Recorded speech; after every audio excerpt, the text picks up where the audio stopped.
యోగ వాసిష్టంలోని విరాటోపాఖ్యానానికి స్వాగతం అండి. నేను చెప్పింది విరాటోపాఖ్యానం, జీవటోపాఖ్యానం. మీరు జీవితోపాఖ్యానం అని పడింది అందులో. It is జీవటోపాఖ్యానం. సో ఈ జీవటోపాఖ్యానానికి ఇప్పుడు మనం లాస్ట్ క్లాస్లోనే మనం ఇంట్రడ్యూస్ అయ్యాం దీనికి. ఇందులో ఏంటంటే రాముల వారు క్వశ్చన్ అడుగుతాడు. అప్పుడు దానికి ఆన్సర్ ఏంటి అంటే, రాఘవ, జీవుడు ఒకదాని తర్వాత మరొకటిగా భ్రమలను చూస్తున్నాడని చెప్పాను కదా. ఈ విషయానికి ఉదాహరణగా ఇతిహాసాన్ని ఒకదాన్ని చెప్తున్నాను, అది విను. ఇదేంటంటే ఒక భిక్షుకుడి యొక్క వృత్తాంతము అని చెప్పాడు. ఎన్నో గుణాలతో ఒప్పుతున్నటువంటి ఒక మహాత్ముడు ఉండేవాడు. ఆయన ఎప్పుడూ కూడా సమాధిని అభ్యసిస్తూ ఉండేవాడు. మరియు తన సన్యాశ్రమానికి తగిన శ్రవణ మనన నిధిధ్యాసాలు ఆచరిస్తూ ఆయన రోజులన్నీ వెళ్ళబుచ్చుతూ ఉండేవాడు. సమాధి అభ్యాస ఫలితంగా అతని పూర్వవాసనలన్నీ తొలగిపోయి చిత్తం శుద్ధమైంది. నీరు అలలుగా మారినట్లు అతని దానిని చింతించును ఆ భావం అతడు పొందుతూ ఉండేవాడు. ఒకనాడు ఆయన సమాధిలో ఉండగానే ఏకాగ్ర చిత్తంతో తను చేసే పనులన్నీ కూడా విచారించడం మొదలుపెట్టాడు. అలా చింతిస్తూ ఉంటే సామాన్య జనుల యొక్క వృత్తిని భావిస్తున్నాను అనే తలంపు అతనికి కలిగిందంటే, రోజువారీ చేసే పనులన్నీ కూడా ఆలోచన చేస్తూ ఇదేంటి ఒక సామాన్యుడిలాగా నేను ఆలోచన చేస్తున్నానేమిటి అనుకున్నాడు. ఇలా ఇలా చింతించేసరికల్లా ఏమైందంటే ఆయన చిత్తం కదిలిపోయింది. అన్నమయ్య అంటాడు, చింతలు రేచకు మమ్ము చిత్తమా అన్నట్టు ఒక చింత అలా ప్రవేశించేసరికి ఈ చిత్తం అంతా కదిలిపోయింది. అంటే చూడండి, సిస్టమ్ అంతా కదిలిపోయింది అంటారు. అలాగా వేడివేడిగా ఏదో తాగేసరికల్లా లోపల సిస్టమ్ అంతా కదిలిపోయింది అంటారు చూసారా. అలాగే జస్ట్ అలా ఒక్క ఆలోచన వచ్చేసరికల్లా స్టార్ట్ అయిపోయింది అనమాట ఆయనలో. అంతకు మునుపు పారుచున్న నీరు తన స్థిరత్వమును వదిలి సుడిగుండముగా మారునట్లు యతి ధర్మరహితులకు మరి ఒక పామర జనుని స్వరూపమును దాల్చాను. అంటే ఒక యతి స్వరూపంగా ఉన్నటువంటి అతను పామరుడిలాగా ఆలోచనలు సాగడం మొదలుపెట్టాయి. ఆ సంకల్పిత పురుషుడు తన వాసన అనుసరించి జీవుటుడని పేరు పెట్టుకుని కాకతాళీయముగా తన చిత్తమట్లే వెలయజొచ్చను. వెంటనే ఏం చేసుకున్నాడు, తన క్యారెక్టర్కి ఒక పేరు పెట్టేసుకున్నాడు. చిత్తం కదిలింది, ఒక క్యారెక్టర్ బయటకు వచ్చింది, దానికి పెట్టుకున్న పేరు జీవటుడు. జీవటుడు అనే పేరు పెట్టుకోగానే అనంతము స్వప్న పురుషుని పోలు ఆ జీవటుడు తన స్వప్న కల్పితము ఒకనొక నగరమందుల వీధులలో తిరగజొచ్చెను. వెంటనే అతనికి ఒక నగరం, ఆ నగరంలో ఈ జీవటుడు తిరగడం, ఇవన్నీ కూడా కనిపించసాగాయి. వెంటనే అటు మత్తభృంగము పద్మమధువు తాగినట్లు తన మద్యమును పానమునొచ్చి మత్తెక్కి గాఢముగా నిద్ర ఉండెను. అంటే ఒక యతి సార్వభౌముడు జస్ట్ ఒక చిన్న డిస్టర్బెన్స్ వల్ల, ఒక చిన్న ఆలోచన వల్ల వెంటనే ఒక సామాన్యమైనటువంటి రూపంలోకి వచ్చేసాడు. ఒక నగరంలో విహరిస్తున్నాడు. ఆ నగరంలో ఒక మధుశాల దగ్గరికి వెళ్ళాడు. చక్కటి మంచి పానీయాన్ని సేవించాడు. నిద్ర వచ్చేసింది, పడుకునిపోయాడు. ఆ నిద్ర ఎందు అతడు కలగాంచెను. భ్రమ అంటే భ్రమ గురించి చెప్తున్నాడు వశిష్ఠుడు రాముల వారికి. ఆ నిద్రలో అతను ఒక కలగాంచెను. తన పాట అధ్యయనాది సత్కర్మపరుడు బ్రాహ్మణునిగా గాంచెను. అంటే ఈ భిక్షకుడు ఈ జీవటుడు మత్తెక్కి పడుకోగానే ఒక బ్రాహ్మణుడిగా తనని భావించుకోవడం మొదలుపెట్టాడు అనమాట. స్వప్నము మరి యొక్క దేశముని కూడా కల్పన వల్లనే సంభవించినట్లు ఆ విప్రతము కూడా జీవుటుని యొక్క కల్పనయే. అంటే తనలో తనే ఆలోచన చేసుకుంటున్నాడు అనమాట, తన కల్పించుకుంటున్నాడు అనమాట. ఒక సామాన్యమైన వాడి దగ్గర నుంచి ఒక నగరంలో విహరిస్తున్నాడు, చక్కగా ఒక పానీయం తాగాడు, పడుకున్నాడు. అందులో ఒక విప్రుడిలాగా రూపుదాల్చాడు. ఈ విప్రుడు అంటే ఆ రోజు ఆ విప్రుడు నిత్యకర్మలను ఆచరించి శ్రమ కొని ఉండుటచే సంస్కారములన్నింటినీ తనలో విలీనముంచుకొని చెట్టు విత్తగునట్లు నిద్రించాను. ఈ విప్రుడు అనేసరికల్లా ఒక బ్రాహ్మణ ఉత్తముడు, మంచి మంచి కార్యక్రమాలన్నీ ఇంట్లో నిత్య నైమిత్తిక కర్మలన్నీ చేసుకునేవాడు. అవన్నీ చేసుకున్నాడు. ఆ విప్రుడు చక్కగా అలసిపోయి నిద్రించాడు. ఆ నిద్రలో ఆ విప్రుడు కలలో తాను ఒక సామంతరాజు అయినట్లు కాంచాడు. అందులో అతను ఒక రాజు అయిపోయాడు అనమాట. ఆ సామంతరాజు ఒక దినమున భుజించి గాఢముగా నిద్రనెత్తెను. ఆ సామంతరాజు గారు కూడా భోజనం చేశారు. భోజనం చేయగానే నిద్ర వస్తుంది. నిద్రలో మళ్ళీ కళ వస్తుంది. మనకే వస్తుంది కదండి. శుభ్రంగా అన్ని వేసి తిన్న రోజున ఇంక అసలు శుభ్రంగా రిలాక్స్ అయిపోతాం. మంచి మంచి కళ్ళన్నీ వచ్చేస్తాయి. అందులో రకరకాల రూపాలు ఏటేటో అయిపోతాం మనం. ఈ సామంతరాజు గారు ఏమయ్యారు? ఆ నిద్రయందు అతడు తాను భూమండలం అంతటికి రాజైనట్లు కలగాంచెను. లతను పుష్పములు ఆశ్రయించినట్లు నానావిధ భోగములు అతనిని ఆశ్రయించెను. ఆ నిద్రలో ఆయన ఒక సామంతరాజు నుంచి ఒక మహారాజు, పెద్ద మహారాజు అయిపోయాడు. ఆ రాజుగారు ఎన్నో రకాల భోగాలన్నీ కూడా అనుభవించేస్తున్నాడు అనమాట. మరి రాజులు అనేసరికల్లా భోగాలే కదండి, రాజభోగాలన్నీ అనుభవిస్తున్నాడు. ఆ సార్వభౌముడు ఒక రోజుని సూర్యాస్తమయాంతరము కారణమున భవిష్యత్తును ఫలించు కార్యమును అంతర్భకమనొచ్చుకున్నట్లు సంస్కారం అన్నింటినీ తనలో విలీనమనొచ్చుకుని నిద్రించను. మళ్ళీ ఈ సార్వభౌముడు ఏం చేశాడు? రాజ్యభోగాలన్నీ అనుభవించి హాయిగా రకరకాల మధురమైనటువంటి పదార్థాలన్నీ సేవించి ఆయన మళ్ళీ గాఢమైన నిద్రలోకి వెళ్ళిపోయాడు. ఆ నిద్రలో మళ్ళీ ఆయనకి ఇంకో కళ వచ్చింది. ఈ కళలో ఏ క్యారెక్టర్ ఏంటి అంటే, అప్పుడు ఒక కలగాంచెను. ఆ కలయందు అతడు వృక్షరసమే పూలగుత్తి ఎగునట్లు తన సంస్కారములే రూపుగొన్న తన్ను మనోహరమైనటువంటి అప్సరసగా గాంచెను. ఈ సార్వభౌముడు అప్సరసలా మారిపోయాడు. ఎన్ని క్యారెక్టర్స్ మారిపోతున్నాయో చూడండి. అంటే ఒకే మనిషిలో మల్టిపుల్ డైమెన్షన్స్ కదా. ఇలా చూడగానే అలా పట్టేసుకుంటుంది మన మనసు, ఆ వాసనని పట్టేసాక ఇంకంతే. అలా అవ్వాలి, అలా ఉంటే ఎంత బాగుంటుంది. అయిపోతాం. కల్లో పోనీ ఎలాలో అవ్వకపోయినా కల్లో అయినా అవుతాం కదా అనుకుందాం. సో అప్సరస రతి వలన డస్సి గాఢ నిద్రను పొందాను. అప్పుడు ఆమె నీరు తరంగముగా మారునట్లు లేడిగా మారాను. ఈ అప్సరస ఏమో పాపం అలసిపోయి ఆవిడ పాపం నిద్రలోకి వెళ్ళిపోయింది. ఆ నిద్రలో ఆవిడ ఒక లేడీలాగా మారిపోయింది. లాస్ట్ క్లాస్లో మనం ఇక్కడ దాకా వచ్చాం. చంచల నేత్రయగు ఆ హరిణం ఒకప్పుడు నిద్రించుచు తాను ఎల్లప్పుడూ మికుటముగా భయమునందుకు తీగగా మారెను. లేళ్ళు ఏంటంటే అడవిలో పరిగెడుతున్నప్పుడు ఏంటంటే ఆ లేడీ పిల్లలకి ఏంటంటే ఒక రకమైనటువంటి భయం వేస్తూ ఉంటుందన్నమాట. ఎక్కడైనా ఈ తీగలు లాంటివి ఏమైనా ఉంటాయేమో, ఆ తీగల్లో మేము చిక్కుబడిపోతామేమో, ఆ తీగల్లో మేము చిక్కుబడిపోతే ఏ వేటగాడైనా మమ్మల్ని పట్టుకుని బాణం వేసి కొట్టేసి తీసుకెళ్ళిపోతాడేమో అనేటువంటి భయంలో ఆ భీతి ఏంటంటే అంతర్లీనంగా లోపల ఉంటుందన్నమాట వాటికి. ఆ లేడీలా మారిపోయిందిట. ఆ లేడీ ఇప్పుడు తీగలా మారిపోయింది ఆవిడ. ఆ లేడీ ఒక తీగలా మారిపోయింది. లేళ్ళు తమ్ము చిక్కుబడి చేసి తన మృత్యువును కారణమగునేమో అని తలంచి తీగలని డొంకలని చూచి అవి భయపడినప్పుడు అది లోక ప్రసిద్ధం. ఈ భావనయే వారికి మికుటముగా ఉండును. ఈ భావన ఫలముగా ఇచ్చటి లేడీ ఈ కళను కాంచినది. తిర్యక్ జంతువులు కూడా చిత్త స్వభావం అనుసరించి స్వప్నమును జూచుచున్నవి. తిర్యక్ జంతువులు అంటే వీటి బ్యాక్ బోన్ ఎలా ఉంటుంది? ఇలా హారిజాంటల్గా ఉంటుంది, మంది వర్టికల్గా ఉంటుంది. ఈ జంతువులు అలా ఉన్న జంతువులు కూడా కళ్ళు వస్తాయిట. ఆ కళ్ళలో అది స్వప్నము చూస్తోంది. అవి కొనుగొని విషయంలే వారి స్మృతి సంస్కారములకు కారణములై స్వప్నమును గాంచజేయుచున్నవి. అవి ఏమైతే చూస్తాయో అవే వాటికి కళల్లో కనిపిస్తూ ఉంటాయన్నమాట. ఆ లత ఫల పుష్ప పల్లవములు దాల్చి వనదేవి యొక్క లతాగృహములే నొప్పుచుండెను. సో ఈ లేడీ కలగంది. ఆ కల్లో అది ఒక తీగలాగా అయిపోయింది. ఆ తీగ అలా అల్లుకుని అది ఎంత పెద్దగా అల్లుకుపోయిందంటే ఒక పెద్ద భవనంలా, ఒక పెద్ద గృహంలాగా అయిపోయింది అనమాట. ఆ లోపలికి వెళ్ళామనుకో అదంతా కూడా తీగలతో అల్లుకుపోయినటువంటి ఒక గృహంలాగా ఉంటుందన్నమాట. అంత బాగా మెలిదిరిగిపోయి అది అల్లుకుపోతే ఆ లత తన యందున్న సాక్షి చైతన్య ప్రభావమున కొంతకాలము గాఢ నిద్రను పొంది, ఈ లత కూడా కొంతకాలం హాయిగా ఒక నిద్రావస్థలోకి వెళ్ళిపోయి హాయిగా నిద్రపోయి ఏమైంది? పెద్ద బీజమునందుండు భావికాల అంకుర రూపముగా బుద్ధి యొక్క రూపము వంటి స్వరూపము గల స్వప్నోన్ముఖమైన బుద్ధిచే సంస్కారానుగుణముగా తాను భ్రమరమైనట్లు కలగాంచెను. ఇప్పుడు లత ఉంటుంది.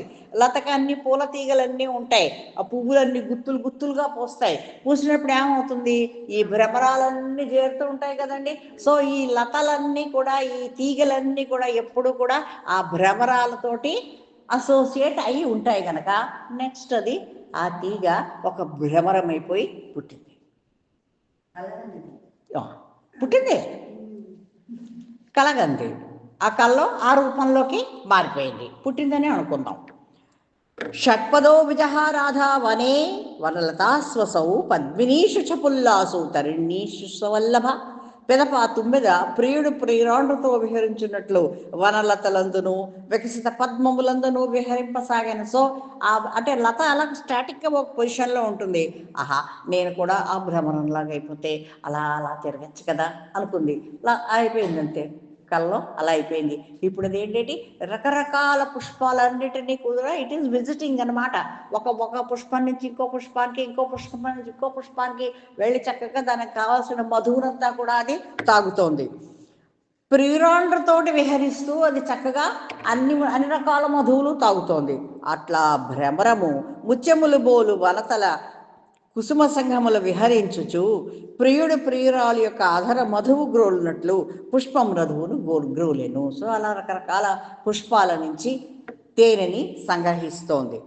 ఒక దినమున అత్యంతముగు మోహమును కొని ఒక తామర తూడునందు చిక్కుకొనేను. జడమగు మనస్సు కూడా ఒక్కొక్కప్పుడు ఒకదాని యందు ప్రీతిని దాల్చును. సో ఒక కమలం యొక్క తామర తూడు ఉంటుంది కదండి, ఆ పువ్వు అంటే దానికి చాలా ప్రీతి కలిగింది. ప్రీతి కలిగి అది తాగుతూ తాగుతూ ఉంటే ఏమైంది, అందులో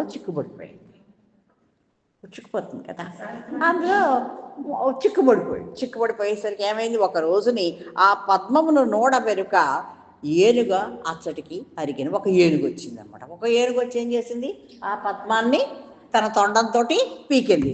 మూడులు పాదములు రమ్య వస్తువులను పాడు చేయుటికే లేచుచుండునంటే ఏనుగు యొక్క పాదం దానికి తెలియదు, ఒక మూడురాలు కదా, ఆ పెద్ద చాలా పవర్ఫుల్ పాదాలు కదా, దాంతో ఆ తామసుడిని తొక్కేయడంతో ఏమైంది, అప్పుడు ఆ తుమ్మిద ఆ పద్మంతో పాటు ఏనుగు దంతమున చిక్కుకొని దంపబడు ధాన్యము వలె నలిగిపోయాను. అంటే దానికి లోపల ఒక ఆలోచన ఉంది, నేను ఈ తామరతుడిలో చిక్కుపడిపోయాను, ఏ ఏనుగైనా వచ్చి నన్ను లాగిస్తుందేమో, చంపేస్తుందేమో. అలాగే దాని దంతంలో పడి అది నలిగిపోయింది. ఏనుగును జూచుట వలన, ఏనుగుని భావించుట వలన ఆ తుమ్మిద మదించిన ఏనుగు యొక్క రూపమును ధరించను. ఎప్పుడైతే లాస్ట్ సెకండ్స్ ఎప్పుడైతే ఏనుగు దంతంలో అది ముద్ద అయిపోయిందో, నెక్స్ట్ ఏనుగు రూపాన్ని తీసుకుందనమాట. ఒక రూపం నుంచి ఒక రూపం, ఒక రూపం నుంచి ఒక రూపం, ఆ రూపాల్లోకి వెళ్ళిపోయింది. శుష్క సాగర గంభీరే గజఖ్యాతే పపాత తమో ఘన ఘనే శూన్యే సంసార ఇవ జీవక. సంకెళ్లచే బంధింపబడుటమున్నగు కష్టముల కంటే కఠినమగు సంసారమున జీవుడు పడి పారవస్యతనంది దుఃఖించినట్లు ఆ గజము ఎండిన సముద్రము కంటే లోతగునకు గోతిలో పడిను. ఈ గజం ఏమైనా సుఖంగా ఉందా? ఏనుగుకున్న భయం ఏమిటి?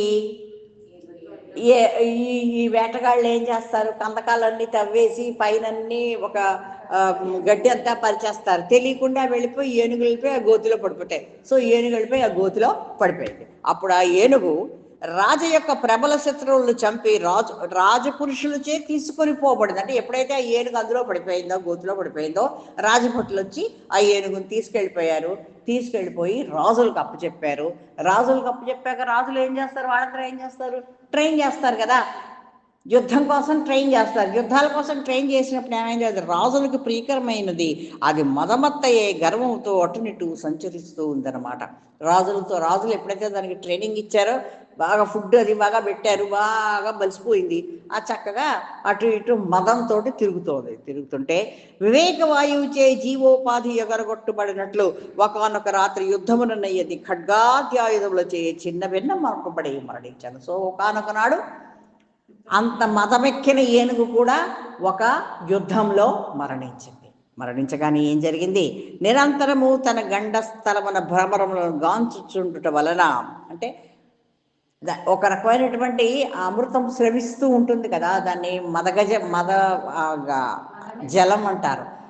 అది పానం చేయడానికని ఈ భ్రమరాలన్నీ మళ్ళీ తిరుగుతూ ఉంటాయి అన్నమాట. సో ఏనుగు దృష్టి ఎప్పుడు దాని మీద ఉంటుంది అనమాట. సో నెక్స్ట్ ఏమైంది, అది భ్రమరంలాగా పుట్టేసింది. మృత్యు సమయమున కూడా గండ ప్రదేశమును తిరుగు భ్రమరమును చూచుట వలన దాని మనస్సున పాతుకొని పోయిన భ్రమర సంస్కారం మరలా ఉద్భూతము కాగానయ్యేది తుమ్మిదిగా జన్మించను. సో ఫస్ట్లో ఒక ఏనుగు వల్ల అది వధించబడింది, ఏనుగులాగా పుట్టింది.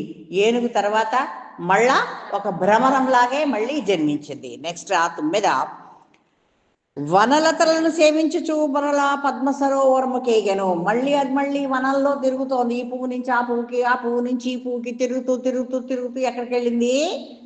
పద్మ సరోవరానికి వెళ్ళింది. పద్మ సరోవరంలో పద్మాలన్నీ ఉన్నాయి. అగ్గులకు తమ పూర్వవ్యాసనాభ్యాసంలో త్యజించుట కడంగుట కష్టకరము. వాడు పూర్వజన్మలో అది ఆ పద్మాలలోనే ఉంది కదా, అందుకని ఆ పూర్వజన్మ వాసనలన్నీ కూడా వదలవు కదా మనల్ని.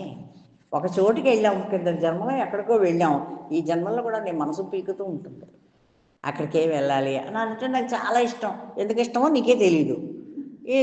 ఎందుకు ఇష్టం అంటే కింద జన్మలో నువ్వు అక్కడే ఉండవు, అందుకని దానికేసే నీ మనసు లాగుతూ ఉంటుందన్నమాట. అచట మరలాది ఏనుగు పాదము చేయ నలగొట్టబడేను. అతని పక్కనున్న హంసను చూస్తున్నందువలన అది కలహంసగా మారాను. ఎప్పుడైతే అక్కడ మళ్ళీ ఒక ఏనుగు ప్రతాపం వల్లే అది మళ్ళీ మరణించే సమయంలో అక్కడ ఒక హంసను చూసింది. హంసను చూడటంతో అబ్బా హంసలా అయితే ఎంత బాగుండు అనుకుంది, హంస అయిపోయింది. ఆ కలహంస చాలా కాలము విభిన్న యోనుల పరిభ్రమించుచు 85 జన్మములు గడిపెను. పిదప మరల హంసయ్యి తోటి హంసలతో విహరింపసాగింది. సో ఈ హంసలాగా పుట్టిన తర్వాత మళ్ళా ఎన్ని జన్మలండి? 85 జన్మలు వేరే వేరే రకరకాల యోనులలో ప్రయాణం చేస్తూ మళ్ళా ఒక హంసలాగే పుట్టి అక్కడ విహారం చేస్తోందనమాట. తోటి హంసలతోటి విహరింపసాగను. బ్రాహ్మహంసాత్మిక సంవిత్స శబ్దార్థవతి మనాక్ తత్ర పుష్టాస్య తస్యాస్య ప్రాగండర సబర్హివత్. బ్రహ్మదేవుని యొక్క వాహనం ఒక హంస యొక్క గుణములను విని దానికట్ల కోరిక కలుగు ఆ వాంఛయద్దానికి మయూర అండరసము పింఛము వలె పరిపుష్టముగుచూ వేయసాగను. సో హంసలతో తిరుగుతోంది అంటే నక్కలతోటి కుక్కలతోటి తిరుగుతుంటే ఆ సంస్కారం వేరు. హంసలతో తిరుగుతుంటే హంసలు ఏం మాట్లాడుకుంటాయి? బ్రహ్మజ్ఞానం గురించే కదా మాట్లాడుకుని బ్రహ్మదేవుడి యొక్క వాహనాల గురించి వాటి గురించి అవి మాట్లాడుకుంటుంటే ఆహా ఎంత బాగుంటుంది అంటే సంస్కారాలు మారుతున్నాయన్నమాట. ఆ రకమైనటువంటి జన్మ అయితే ఎంత బాగుంటుంది అనేటువంటి ఆలోచన కలిగింది. అంటే అలాంటి హంస యొక్క గుణములన్నీ విందిట. బ్రహ్మదేవుడి యొక్క వాహనమైనటువంటి హంస యొక్క గుణాలు చాలా ఉత్తమమైనటువంటి గుణాలు కదా. బ్రహ్మదేవుడు అంటే మరి హంస మీద ఎక్కి ఎన్నో లోకాలు తిరుగుతూ ఉంటాడు. బ్రహ్మ అంటే ఎవరు? అమ్మ బాబోయ్ ఇంకేమన్నా ఉందా? ఆహా అనుకుంటా అవన్నీ వింటోందిట. ఇట్లా విషయము చే చింతించుచు వ్యాధి అని పురుగు చే కొట్టబడి ఆ హంస మరణించెను. ఆ మాటలే వింటోందిట. ఆ జ్ఞానానికి సంబంధించిన మాటలే వింటూ ఉంటే ఏదో ఒక పురుగు పుట్టిందిట. ఆ పురుగు కాటు వల్ల హంస మరణించాక ఏమైంది? పూర్వజన్మ సంస్కార ప్రభావం వల్ల ఇది బ్రహ్మదేవుని వాహనముగా హంసగా జన్మించెను. నెక్స్ట్ బ్రహ్మదేవుడి యొక్క వాహనమైనటువంటి హంసలాగా జన్మించింది. అలాగే మన సంస్కారాలు కూడా అలాగే ఎన్నో యోనుల నుంచి అలా పరిభ్రమణ అలా సాగుతూ ఉంటుందండి. కొన్ని వందల జన్మలు. ఆ జన్మలన్నీ దాటుకుని ఇవాళ ఇక్కడ వచ్చి మనం ఇన్ని హంసల మధ్యలో కూర్చుని మనం ఈ పురాణాలన్నీ వింటున్నాము అంటే ఎన్ని జన్మల సంస్కారం అండి, ఎన్ని జన్మల తప ఫలితమో ఒకసారి ఆలోచించుకోండి. తత్రాతి నంతతి వివేకవతో విలాసై సంబోధితో విగత లౌకిక వస్తు దృష్టి ముక్తస్థితో నను యుగాంత విధౌ విదేహ ముక్తేన తేనికి భావ్యమేత. బ్రహ్మలోకమున నిరంతరము బ్రహ్మోపదిష్టములకు వివేక వైరాగ్యాది విషయముల గూర్చి వినుట వలన బ్రహ్మలోకంలో ఏం మాట్లాడతారు? వివేకం గురించి వైరాగ్యం గురించే కదా మాట్లాడతారు. ఆ లెక్చర్సే వింటోందిట ఈ హంస. వింటుంటే ఏమవుతుందండి కదా, దాని గురించి నెక్స్ట్ స్టెప్ దాని గురించి ఆలోచిస్తారు అనమాట. అందరూ అంతే కదా, అక్కడికి వెళ్తారు, అదేదో వింటారు. ఆహా ఇది ఎలా అవుతుంది అంటే నీ జర్నీ ఎటైతే తీసుకెళ్తుందో, నీ సంస్కారం ఎటైతే తీసుకెళ్తుందో నువ్వు దానికి సంబంధించిన జ్ఞానమే గ్రాస్ప్ చేస్తుంది నీ ఆత్మ. అక్కడికి వెళ్ళేసరికి తత్వజ్ఞాన సహాయము నా ప్రబోధం నందుట చేతన లౌకిక భోగ సమూహముల సారశూన్యతను గ్రహించి జీవన్ముక్తిని పొందెను. సో ఈ హంస ఏం చేసింది, అక్కడ రిపీటెడ్గా ఆ బ్రహ్మలోకంలో వివేక వైరాగ్యాలకు సంబంధించినటువంటి మాటలు వినడం వల్ల ఏమైందంటే లౌకిక సుఖాల పట్ల అనురక్తి నశించి అది జీవన్ముక్తిని పొందింది.